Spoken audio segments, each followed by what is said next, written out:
If the compressor is the heartbeat of the refrigeration system, the evaporator is the face of the system.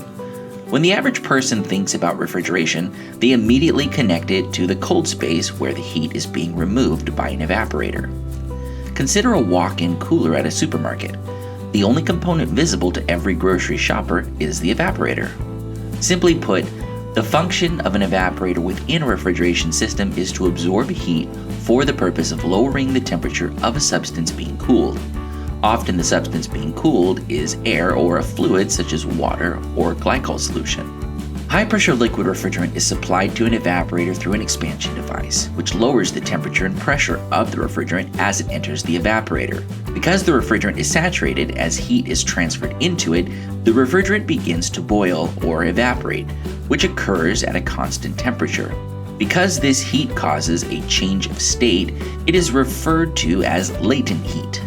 So when I'm teaching a new person about evaporators, I like to make sure I use the key words. And one of those for evaporator is absorb. Evaporators absorb heat.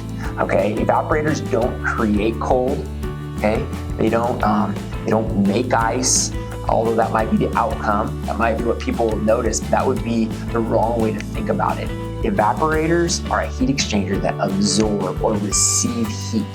That's the key thing I always want to drive home. Make sure we use the proper words, because we always want to be consistent with the laws of thermodynamics. Remember, the first law of thermodynamics teaches heat can be neither created nor destroyed, merely changed. And evaporators are a big part of that changing or movement of heat.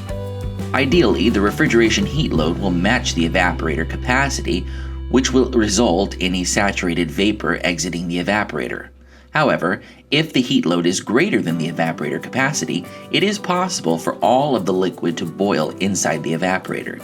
The additional heat will raise the temperature of the refrigerant vapor, which causes it to become a superheated vapor. Any heat that causes a temperature change is called sensible heat. Broadly speaking, there are three categories of evaporators: air cooling evaporators, fluid cooling evaporators, and direct contact evaporators.